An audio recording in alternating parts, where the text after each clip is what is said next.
the Fill the Funnel podcast with Jeff Swan and Tom Slocum. We're here to help you crush your targets with tactical tips and insights you can act on today. Don't have a fancy tech stack, a big budget, or even a huge team to lean on? Well, it's time to get that solved today with FTF Fridays. Hey, everyone. So for today's episode of Fill the Funnel, we're going to be talking about how to use cold openers in your cold outreach, whether that's through cold email, social, phone touches, doesn't really matter. The whole premise behind this is giving you a way to capture your prospect's attention, get permission for them to want to actually consume your message, and do that in a way that is very exciting. Not just exciting, no, that might not be the best term, but also something that would pique their interest and want them to actually take time to spend with you. So with that said, Tom, what's your thoughts on cold openers? Why do people usually flub those? Because they hold themselves back. You know, they assume how the other person is going to respond because of their way that they might respond to that. And so a lot of times you overthink how you're opening a call, or you bring in your own feelings onto what you think will be the outcome on how they're going to respond. And that's not the case, right? You just don't know. There's a lot of ways to open a call. You can test multiple methods, but at the end of the day, it's just making them feel good, right? Get them engaged. And you don't have to overthink it. It's not that crazy. You've seen the data by multiple people. There's so many variations to opening a call. And so I'm so excited to kind of kick off this episode today around it and, you know, help people figure out how to win that war, right? Because that's the first step. Is how do I get them on the call and keep them on there for longer than 10 seconds? What do I do to win that battle? No, I love it. I love that you said that because it really speaks to what you're trying to do in outbound sales. Have you heard the term, or have you heard anybody reference sales in the game of inches?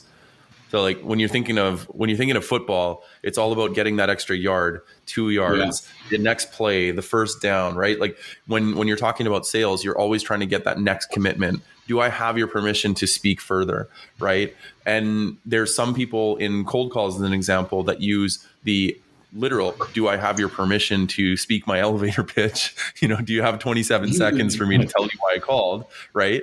Or you ask permission by what your approach is, Tom, of actually giving value enough that you capture their attention enough to let them not cut you off. Yeah. Right. So maybe speak to that a little bit. The your approach, the not cut you off.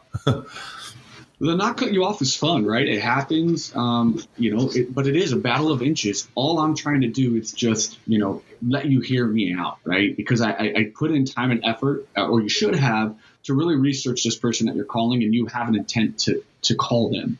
You're not just calling them to call them, right? And so it's just like in the boiler room, right? My favorite cold calling kind of thing that I've always watched is the boiler room scene, right? Where he gets pitched and he's like, no, call me back. And he replays through it to help the guy sell newspapers.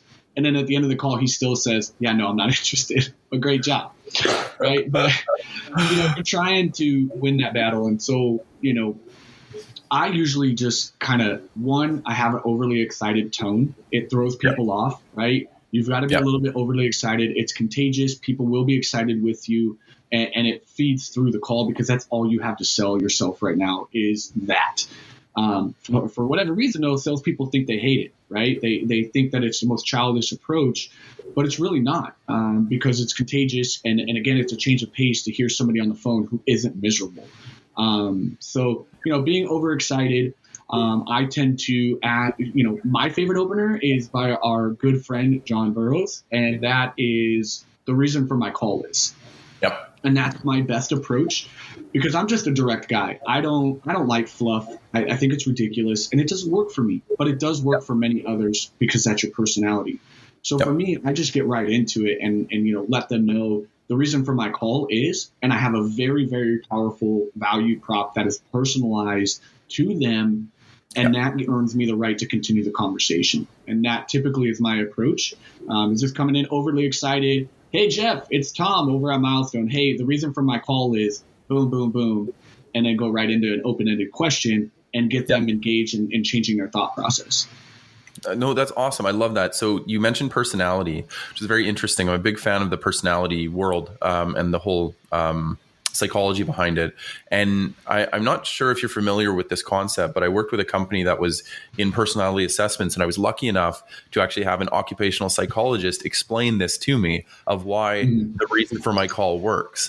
Okay, so there's a concept when people have certain tendencies. So everybody has certain type of personality traits, and they're all on a spectrum, right? So some people are more resistant than others. And what resistant, obviously resistant to cold calls, resistant to people talking to them, resistant to anybody Mhm. telling them what to do, right? And so when you're extremely resistant, the only real way when you have staff or customers or prospects or whatever that are really resistant to what you're doing and what you're saying, the best way to actually diffuse their resistance is one little word. Can you guess what that one word is? Provide reasons. Because. Mm. Because. So I'm calling you because whatever you say after that.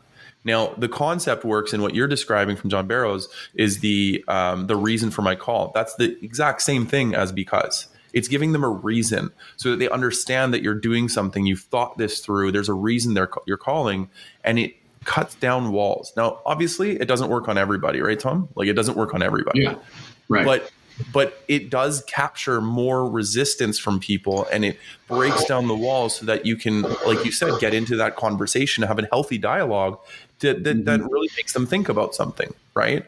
And so just thinking about the psychology of how people put up those walls and why they put up those walls, and even if you're not by nature a resistant person, when you get a cold call, you you kind of default into those resistant personality traits because you don't want to get this cold call. So yeah, I love your approach, Tom. I think it's built into psychology, and you just jump right into you mentioned the questions. So like you jump into like a thinking question. Let's unpack that. Tell me, what type of question? Do you have some examples of a question that you use to get people kind of going? Ooh, on the spot. Love it. No, for me, gosh, on the spot. Like, hey, Jeff, it's Tom over at Milestone. Hey, the reason for my call is I was interested to understand how you are attacking Core Vitals update coming in May. Right. And that for me right now is something big in the SEO space. It's an algo coming. Most of them know what's going on. I'm calling VPs of marketing, digital marketing, Yep. and it gets them immediately into, most of the time they're saying, what is that? And now I've earned the right to explain because I'm hitting them with something that they don't understand, but they're going to respect because I'm mentioning it's from Google, right? Like if it was just Yep. Core Vitals in general, they're like, I don't care. But because I put, hey, what are you doing to prepare for Google's Core Vital update coming? They're freaking out. They start thinking, well, what are you talking about? What do you mean? I should know this. Yep. And then, we get into a dialogue and I'm not even pitching. I'm having an educated industry expert conversation Yep. where I'm just talking to them about an update that's coming and how they're handling it. And then from there, if they're not having a plan, guess what? I can swoop in and be a hero and say, well, let me help you, right? This Yep. is something that's going to happen. Or Yep. they're aware of it, and now I'm already disqualifying them out of the conversation because I'm able to dive into what they're doing and find if it's a fit or not, right? Yeah. No, and this is the key. So what I heard you say is it wasn't just a question like, are you doing X or Y? It wasn't open or useless or low value question. It was something to literally get them thinking and to talk about something that they're doing right now. And if they're not doing anything and they don't know, they're very happy that you gave them the insight that this is something they need to think about. And if they do know and they don't have a solution, they're immediately thinking, Tom's going to give me a solution for this. Right. So I really love this approach, Tom. And this is why I freaking love your cold calling scripts because it does actually it does actually work.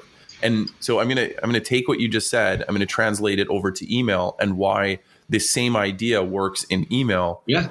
People don't really think about it, but if you are starting your email with a pitch of like a solution or about me, or even if you're saying, so you mentioned, this is Jeff from Milestone, or this is Tom from Milestone. If I write in an email, hey Tom, this is Jeff from Rev Up, automatically I'm taking up the most important part of that Yeah. email. The most important line is that first line, and not like in a cold call where you could skip through that in half a second and move on to the important stuff. Yeah. That split second is all you get in an email. So people see that, they say, "Hope you're well. I'm Jeff from so and so." These are things that cause people to automatically delete. It shines the bat signal on you that this is a cold call, okay, or this is a cold email, a sales email, and it automatically. So that first line is the most important line for you to actually get your point across and earn permission for somebody to actually read the body of that email. So I typically test with my clients 2 ways. So it really depends on your prospect, your customer, your offer, all these things. But I test 2 different ways typically for first lines. One, it's either a statement, so something to get them thinking, kind of what you were saying, or 2, it's a question very similar to how you described that. You have to write it a little differently in an email, but it's the same concept. Right. Like, what are you doing? Get rid of that first part, right? Like, you can open the email. Hey, Jeff, the reason that I'm taking up valuable inbox space is because I wanted to see how you're preparing for this, or how you've been addressing this up to today. Exactly. Right? Exactly. Right into it. They see it. You can remove all the filler, all the fluff, and it's straight. That 2 lines, if I'm driving in my car, open the email or wherever I'm at, that's powerful. And you're going to get that engagement there. Exactly. So the goal here, though, is that, like you said, that was a statement. You could easily rephrase exactly what you said as a question. The concept gets across, and realistically, the response rates you're going to get from that question or statement depends on your customer and how they read those messages, right? So I advise testing statement versus question, because you want to see what works for your audience. But no, I absolutely love it. And then conversely, there's another kind of concept that you can do, is all about personalization. So like, I saw you are running a webinar next week. Are you familiar with blah, blah, blah, blah, blah, right? Like something specifically about them, and from your personal research. So there's that's a great opener too, right? And you can even translate that into a cold call too. Hey, Jeff, saw your post the other day on LinkedIn. Really enjoyed the comments that you put in there. I hope you saw mine as well in there. Hey, the reason I was reaching out is because in regards to that, I can help you X, Y, Z, right? Or whatever. And again, you're coming in with that people don't understand. Cold calling and email are so similar, and the structures are almost the same thing. Whatever you're doing in email, you need to apply to the phone. And whatever you're working in phone, you need to cater and translate into email, because again, you're sending your prospect on a journey. Every touch that they interact with you is a story that you are telling, and a journey of what you're taking them on. So it all ties together. So take that great email that you have that works well and turn it into a phone call script. Boom. Mind blown, right? You got a whole new script and it's working, and you cater it to the phone. Or you have a good phone script that's working. Figure out a way to tie that into your email framework, right? And it might pick up that engagement. But there's a lot you can do with openers. And at the end of the day, like you said, you're just gaining permission. You're trying to find a way to open a dialogue. And it's just like when you call your friends, shockingly enough, and did you know this, is that, do you know what the number 1 or most rated opener is? Tell me. Got to hear this. How you been?